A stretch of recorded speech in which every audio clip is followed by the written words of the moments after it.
Welcome to Native Exiles, Alderwood Community Church's podcast, where we talk about following Jesus in the tension of being in the world, but not of it. And we have a fascinating conversation for you today. My guest is Dr. Roger Finke, who is the Distinguished Professor Emeritus at Penn State University. Dr. Finke has spent his whole career looking at religious trends, and especially in America. Along with Dr. Stark, he wrote a book called The Churching of America that just tracks the whole history of religious practice and growth throughout all of our nation's history, which I found to be fascinating. That's how I got connected to Dr. Finke. And man, he just has some insights to share, some things that might surprise you about the history of our church in this country. And our conversation is also going to shift to today, to the moment we find ourselves in, where it seems like less and less people are coming to church, and even some of what's going on around the world in the church landscape today. So I really think you're going to find this interesting and also encouraging as you think about the future of what God is doing here and around the world. Let's check it out. Well, Roger, thank you so much for joining us today. You're welcome. We're in an election year. It's 2024, and one of the things we've just been interested in doing is helping Christians think politically about our current moment, about our country. And one of the reasons I've been so excited to have you on the podcast is because this is your area of expertise. You've devoted your whole career to religious studies, and I have noticed that there's a number of narratives out there, a number of beliefs about what our religious history is in this country. And I'm hoping that you can maybe shed a little bit of light on that and help us understand more of the reality of America's religious past. But before we get there, maybe can you just start for people who aren't familiar with you? How did you get into this field of religious studies? And in your own words, I mean, what has your career been devoted to? Right. Well, my original intention was I'd worked with kids who were wards of the state, and I wanted to study juvenile delinquency and criminology. I wrote a grant with a professor on studying chain gangs in the 19th century. But when I started looking at the data, I found all of the census data on religion. And I started calculating some of the rates on what percent of the population was involved in, was a church member or attending church. And I found out that contrary to what I thought, or what I'd been told, I should say, is there are actually higher rates of adherence or church membership in urban areas than there were in rural areas. And overall, the trend was increasing, especially throughout the 19th century. It's increasing quite sharply. And then continued on to the 20th century, kind of to the middle of the century, and then plateaued for a while. And then now we've seen more of a descent in recent times. Interesting. And so did you completely switch then from criminology to religious studies, or did you continue to do work in criminology? Yeah, no, I switched completely. And I have to admit, the first social religion course I taught, or I ever took, was one I was teaching. So I took my major exams in criminology. But yeah, then I started writing in this area. And I've been doing research in it. And then more recently, I've been looking at religious freedom issues around the globe. And as far as there's been a real decline in religious freedom, increasing levels of religious persecution. So I've been following that more recently. So. Okay, that's awesome. Yeah.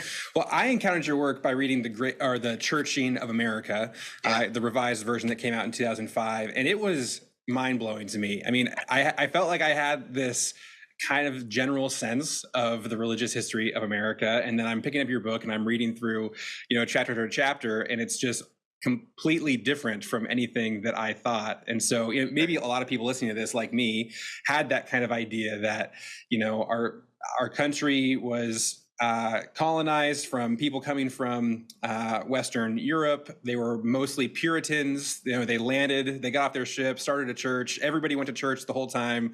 And we've kind of been on like this slow decline since then, where just every year a little bit less people go to church. And that's the trajectory we still find ourselves on. So for people who have that idea, can you help us understand maybe a little bit more of the reality of what was really going on? Yeah, I mean, the reality is that in terms of people who actually attending churches, who are actually in some way even affiliated, even in a modest way, to churches, was actually quite low during colonial times. You heard of the Second Great Awakening in the early 19th century. It increased during that time with Methodist and Baptist clergy really going out very successfully.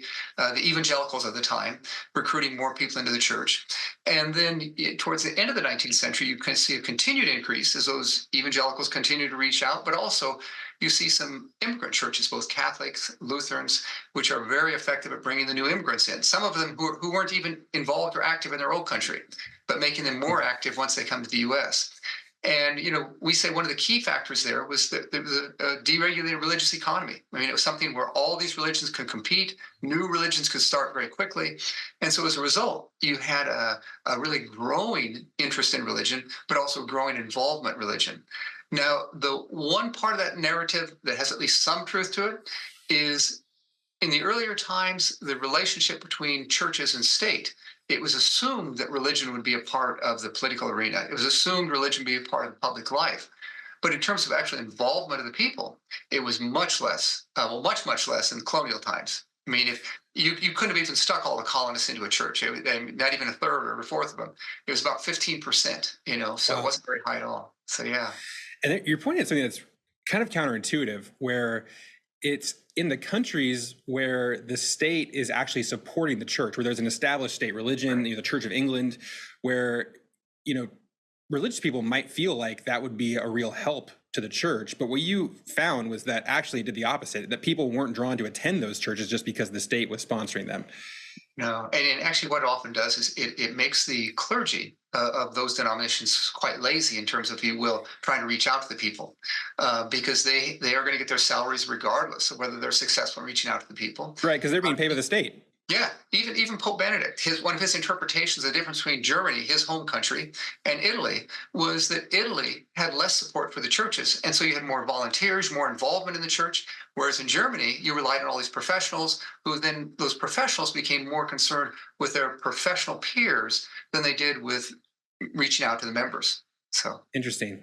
Yeah, I mean, I'm a full-time pastor, so my salary is paid for by donations to our church, and right. I don't think a lot about that in my role, but it is interesting that I'm sure in the back of my mind I know I have a personal incentive to make sure our church stays healthy, because if people stop coming, if people stop giving, my job is likely going to go away, and if that wasn't the case, it probably would change things. I could see how it'd be so much easier to get lazy as a pastor. You mentioned how low it was in the colonial times, 15% or so. Is that like early 1700s that you're referring to? That would actually be even late 1776 was really the first time period where we had pretty good, we could estimate pretty accurately. And that's when we really had counts on the actual number of churches out there. We also had counts on the number of clergy for the educated denominations, because you have to realize at that point in 1776, many of the clergy were highly educated in the Congregational Church, the Presbyterian Church, whereas the people had very little in the way of education. So it was easy to keep track of the clergy, but as a result, you took a very large congregation or the state or someone to support them. So that was the first estimates we could do. And then in part, we got counts of how many people, average members there were in church, and then tried to project out what the numbers were. But it was again, it was quite low. Interesting. So, I mean, one of the things that gets talked a lot about today, and especially in kind of the political context of our moment right now heading into an election, is the idea of America being a Christian nation.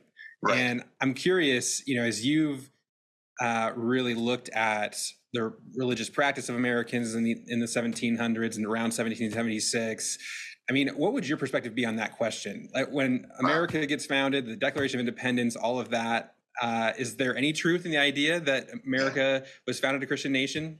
Well, it is true that as far as when many of the politicians would talk about it, they would quote the Bible and feel comfortable quoting the Bible. And so in that sense, it certainly informed our constitutional structure, laws. Those were based on, benefited from sort of Christian ethics, Christian foundation. However, when you get into where we found as a Christian nation with everyone being involved or engaged in religion, it simply wasn't true. So I think the country benefited from having this sort of Christian foundation, and especially Christian thought, because Christian thought permeated almost all universities at that point. And even when you look at the United States, almost all of the initial universities came out of denominational structures. It wasn't until the Land Grant Act in the middle of the 19th century you started having more state universities. And even in those state universities, like the University of Wisconsin, they required chapel by the end of the 19th century. So it was a very, very different arrangement with church and state, but in terms of the involvement, It simply wasn't there. And in terms of the assumption that everyone was thinking in terms of Christian terms or had been introduced in depth to Christianity, that simply wasn't true. That's really interesting. I mean, I'm not a historian. I don't know all of the details of what was going on in that time period, but I'm curious, if religious attendance was lower then, do you think there was a difference, though, in the beliefs and the attitudes towards Christianity of people who weren't attending church? Like, today it seems like there's, it feels like there's more people who are comfortable with being atheists or agnostics, Right. or Right. we have many more religions represented in society today. So even if there were less people going to church, do you think it was true that there was a more homogeneous kind of thought towards religion and faith, even if you weren't going personally? Yeah, I think there was a greater assumption that it was appropriate to be in the public arena in particular.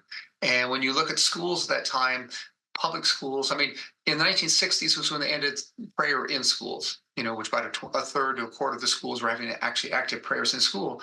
But you go back to the 19th century, and it was assumed that religion would be a part of the curriculum.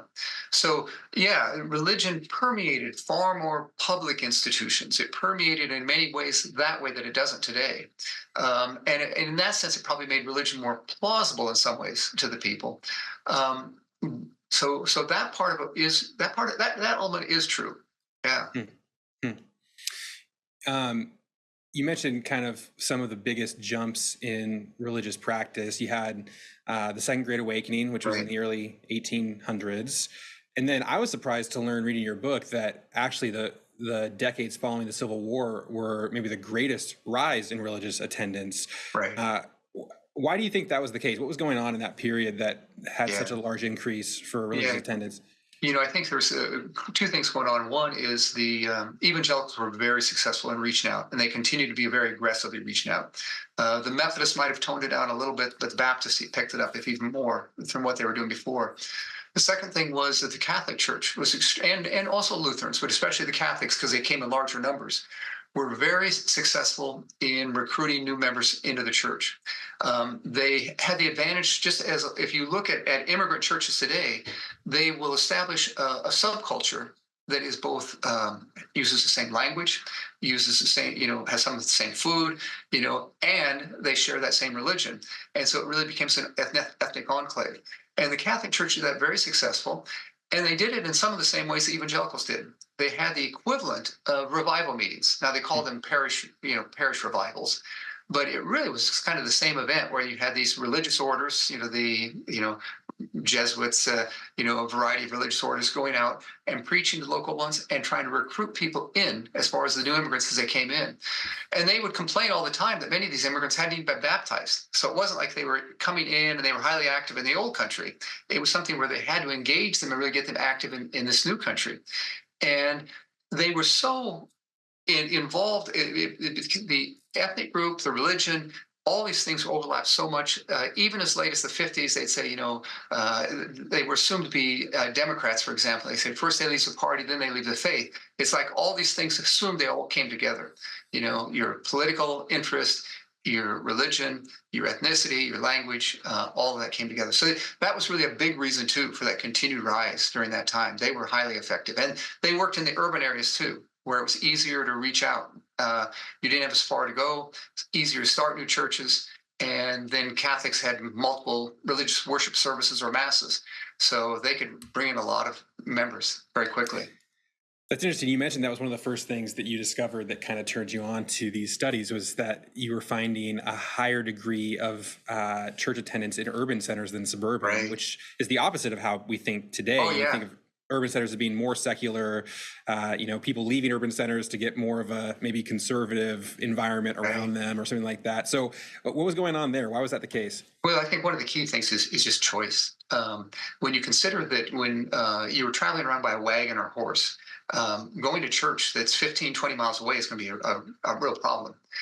So as a result, you might have a choice of 1, 2 churches nearby, They might have preaching that only occurred every 2 weeks, So it really became a big issue. Now, one of the ways, like say, the Methodists tried to address this is they had the equivalent of what modern evangelicals small cell groups, or some sort of small group, and then they would hold meetings, and then there'd be a circuit rider who rode around and would then minister to each of these on once a month, once every week, and would bring about preaching and bring something to the local one. But you didn't have as much choice. So you might have a choice between Methodist and Baptist, maybe, but you wouldn't have, in the urban area, you had quite a choice of different religions. And if you didn't like the religion, you could always start your own. So there was really a lot of options. And if for the Catholics, for example, they would have quite often you would have 3 different Catholic parishes fairly close by in large urban areas, because they wanted one for the Polish, there'd be one for the Irish, one for the Germans, and they would cross paths going to church, but they each had their own church they felt most comfortable with. So, interesting. Yeah. So when you look at kind of the long trajectory, you have just this kind of steady rise from the early 1700s all the way through the mid 1900s, with maybe faster at some points than others, but continual rise, and then church attendance peaks around 1960. Is that right? And probably right around there, because then Catholics, after Vatican II, Catholics' attendance started dropping quite sharply. Protestants maintained pretty much the same for quite a while, but then it started dropping again by the 1990s or somewhere thereabouts. Yeah. Oh, interesting. Okay. So in the Protestant world, you still had an increase all the way to the 1990s. Yeah. At the very least, they're certainly stable, or very stable. Yeah. Okay. And so what do you attribute the change to, where for centuries we have this increase in religious practice, and then first with the Catholics, then with Protestants, begins to be a decline? I mean, I think some people have a narrative about that. I mean, whether it's just moral decline in our society, or it's the rise of maybe a naturalistic scientific worldview being taught in schools, or but was there any reason that you could look to as being one of the main reasons why that happened? Yeah. Well, as you probably know from the book, I focus more on the churching of America rather than the de-churching, and I've been off in the international arena since that time. But I think a few things that need to be looked at more closely. The one is the relationship between religion and the larger culture has changed dramatically. Okay, so volunteer organizations of all sorts, whether it be the Elks or whatever, they've all shown this really rapid decline as far as involvement by people, and as far as by the general population. Religion held off longer than most of those volunteer organizations, but it's gone down too. But I think religion has really held a different relationship than it did in the past. So many of the social services that were provided in the past by churches, by the local communities, are now either handled by the state, or if religion gets involved, is more in an assist role, if you will. I think you also have the role of religion, as far as the priority it took, even for weekends. Back at one time, Sunday was really a time only for worship. You didn't have all the soccer clubs. One pastor once said, he says, "I'm not competing with other churches." He said, "I'm competing with the soccer club. I'm competing with all these other youth organizations." That's right. That's what I'm competing with. And so I think you have a lot of things that really challenged it that way. But I think the other part was religion was presented as being more plausible in the public arena, more general. Religion, there's always a tension between religious freedoms. The First Amendment has a clause on religious freedom and a religious establishment. And sometimes there's a focus on making sure everyone has their religious freedom to speak about religion whenever they want to. Other times there's more emphasis on, this religion has to stay independent of the state. It can't be involved in any capacity. I think that second part, since the 1990, if you really want to know, the 1990 Smith versus Oregon decision, they've given much more emphasis to religion has to stay completely out of that other arena. Well, the state has now involved in more parts of our lives.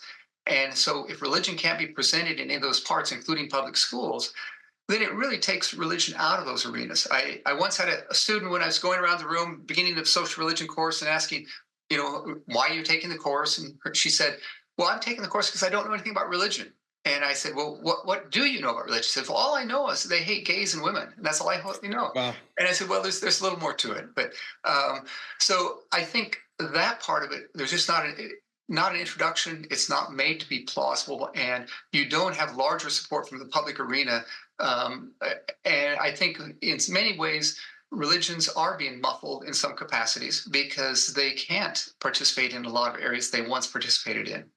I think this will continue to be an issue as the state funds more and more areas. For example, we'll take the debate that was occurring in California a few years. If students receive funding from the national government, can they go to a college or university where they teach against morality, that it's against the morality for same-sex couples? But if that's taught, can the funding be denied for all those students to receive, federal aid? But I think more broadly, there's been cases, same way on adoption. Must Christian nonprofits be forced to allow children be adopted by same-sex couples or even by someone of a different religion? And so what freedoms do they have? And if they receive any state support, then that makes a big difference. Some religious organizations internationally, where I'm working more recently, some of them are choosing not to identify themselves as religious nonprofits because they know there will be discrimination against them, both in other countries. It will deny them entry, but also even from their own host country, if they want to assist, like, say, the CDC with advancing vaccines or doing things related with the government. So they have to be more cautious in how they present their religious beliefs. So I think there's a long host. And I'm not saying that's all. I mean, I think that standard narrative is we're more educated. We now don't fall back on this need for faith. But I think the reality is you see everybody has faith in something, and everyone tries to believe in something, even when they say you just believe in science, Mm-hmm. But so everyone has some faith. But I think that there's good reason why perhaps it seems less plausible now. And I also would say some of the concerns should be on religious organizations too. They probably have not addressed this as well as they could or should. So, yeah. Yeah, I think that's fair. It feels like more and more I'm encountering some sense of panic amongst Christian people, Christian leaders. Right. It does feel like we're in a different place today than it did 10 years ago, than it did 20 years ago. And so I'm curious. I know this is maybe outside of your area of expertise a little bit, but I love your perspective of having such a longer view of the history of the church than most of us do. I mean, what's your sense of where the church is right now and what the next season, the next decade or 2 decades might hold? Should we be panicked? Well, you read the Old Testament. You know how these things go up and down, and there are times when the Old Testament prophets felt like they were the only one left. So I mean, in that sense, you can identify more with them now than you ever could before. But in terms of panic, I don't know if there's a sense of panic. I mean, I think that we have to be realistic that there is a need. There's a clear need as far as for the message, and for religion has answers that can't be answered elsewhere. Is there a concern that how do we get people in the front door to even be introduced to this, or what's the most effective way to talk to someone who really hasn't thought in these terms at all? And I think those are really tough issues, and those. So I don't know if panic's the right word, but I think there clearly has to be serious concern that we need to rethink.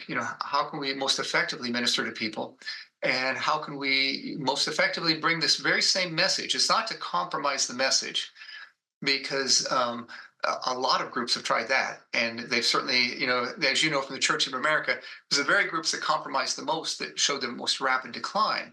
So I don't think compromise. I mean, it's a way of. There's always even in the business world, the businesses that stay true to their core mission, but they innovate everywhere else beyond that core mission, are the ones that sustain the longest term growth. And the Christian organizations, or any religion, the ones that really stay true to their core mission, but they find innovative ways to reach out, innovative ways to reach people without compromising what those core beliefs are. I think those are the ones that have the greatest potential. But there's no question, it's a challenging time, and you're in the middle of Seattle, so I don't have to explain that to you. So yeah, we see that here. Yeah, we see that here. It was one of the really interesting things that you pointed out, which was that as you watch which denominations were successful and which ones were not, that it actually was counterintuitive that the denominations that actually asked for the most sacrifice were the ones that grew. That as churches tried to make it easier for people to be a part of their congregation, they actually lost momentum. And it seems like that's something we should learn from today as well. I think there is an impulse to say, we just got to lower the bar for people. We just, we can't expect that they're going to come. We can't expect that they're going to serve. We can't expect that they're going to give. So we have to keep on making it easier and easier. But it seems like history would say that's actually not the right way to approach that. No. And when you look at other organizations, they are aware of that as well, too. I mean, because you generate commitment. Well, first of all the resources it takes to make a really successful church, have successful Sunday school programs, youth programs, whatever variety of programs, it takes a lot of volunteers to do that. So it takes money to do that. But so to the extent you can generate both time and money, you can also provide a lot more for the entire collective, for the entire congregation. You can do much more. And the more involved they get, the tighter their social networks get within the church. And so they feel more part of that community. So there's a whole lot of things that all come together. You develop more resources, you develop tighter networks, and you look at your own behavior. That's how a lot of times we decide what we believe in. You look at your own behavior and it convinces you ever more, that this is, I bet when you give a sermon on a topic, you convince yourself sometimes, because Mm-hmm. And people are in sales. When they sell something, they even become a stronger believer in what they're selling. When I'm an instructor and I give a lecture and I think, hey, I even believe that, that must be true, Yeah. So I think all of that even helps to verify the belief. They're around other people who are showing commitment. And so it helps to, and economists refer to as credence, because I think sounds a little cold, but things that are harder to gauge. So, even insurance, for example, it's harder to gauge some of that than, like, say, buying a new computer. You can tell how fast it is, how much memory it has. Other things are harder to gauge. You rely on other people. Did it make a difference in your life? How did it have an impact here? And so having people around you that can really support your beliefs and understand your beliefs and say, here's how it affected me. Here's how I've changed my life. All of those standard testimonials are really important too. Yeah, that's really good. I believe more recently, some of your work has been on religion internationally. Is that correct? Right, that's right. And what have you been studying mostly there? Well, mostly looking at it as how religion and state relationships make a difference. You mentioned earlier that states which support religion, at least in some capacity, often reduce the overall level of involvement. Now, it's most commonly in many places in Europe, we notice that. But the other part is even countries like, say, China. China effectively, they have their free self movement churches that they will support to a capacity, but other churches have to go underground. And so that's a way they try to control religion, but at the same time, they don't want religion to get out of hand, and so religious involvement can never get too high. So we look at as far as religion-state relationships, and then we look at the persecution of minority religions. One of my co-authors I work with in Israel, he's most interested in Jews, but we see this in all religious minorities. Pentecostals in particular get hit really hard as far as across all these countries. And then you see regulations against these minority religions, both from the state, but you also see regulations from them from social regulations. So other social movements or political movements which are against them. So that's one of the areas we've been most interested in looking at. In the United States, for many years, many decades, it was known as sort of the ultimate free religion, exercise of religion. That is, in terms of ratings, not done by me, but done by others, is certainly falling down in that area. But we've seen an increased number of regulations, all the way from just registering churches. And then what are the requirements for registering churches? And it becomes higher and higher. They keep raising the bar.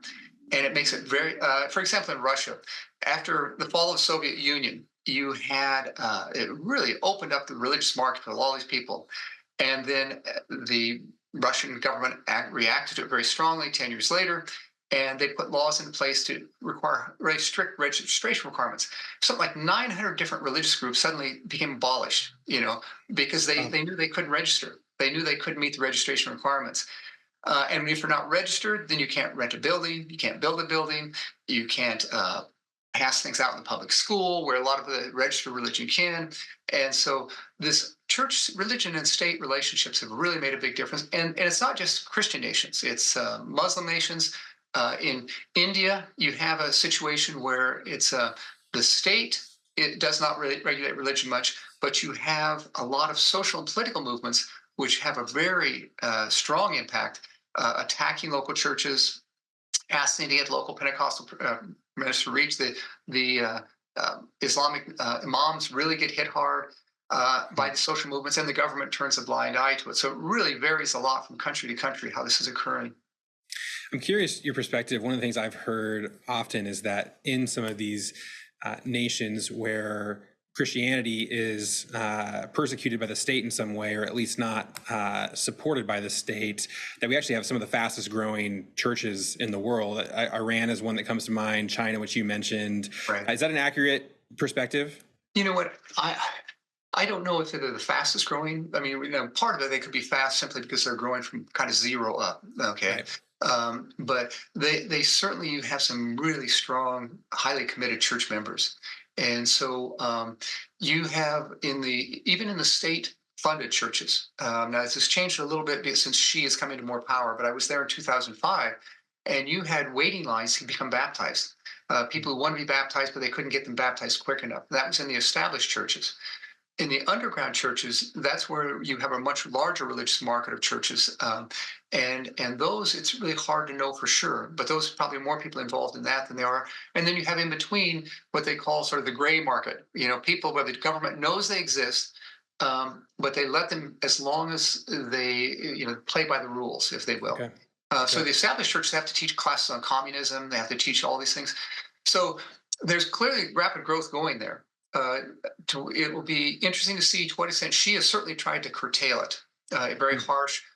They've gone through all the way from some of these gray market churches where he simply has destroyed the church completely, locked up leaders who protested it.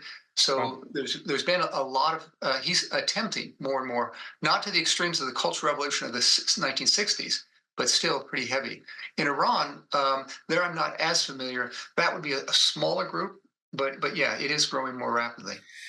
Well, I wonder even if that is just, although troubling, certainly to know what's going on with some of the persecution there, also maybe a bit of encouragement for people in the States right now that there is kind of, it seems like this reverse correlation between the support of the state at times and the growth of the church. And so even as we maybe observe some ways that in our own nation, there might be some coming persecution, there might be some more difficulty with the state, that doesn't mean that the church is going to not do well in the future, that actually it might be the opposite. Right. And the other thing that very well can happen too, as far as there's certainly people joined the church, especially if you go back to the 1960s, okay? They joined because it was the thing to do. It was a place to do business. It was a place of the community where if you were a standing member, you had to join some church. For a very brief time, I worked with Boy Scouts of America, and they said, we don't care what church you join, you have to join some church, okay? Yeah. That was just the expectation. There's no longer that expectation there.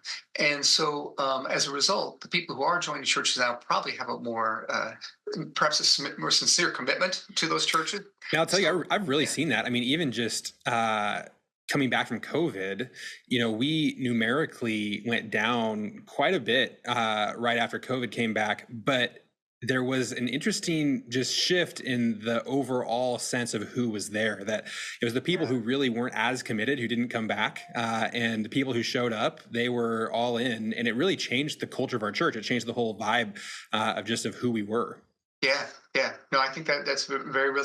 And again, even I know Pope Benedict said the same thing about Germany. Some of the people who are leaving the church were people they were only there for other reasons, the social reasons, and not for the spiritual development. So yeah. That's interesting. Well, hey, this has been a fascinating conversation. I thank you so much for your time. I know it's going to be interesting for people and also, I hope, encouraging. So thanks for your work on this, and really appreciate you talking today. Yeah, well, you're very welcome. I enjoyed it.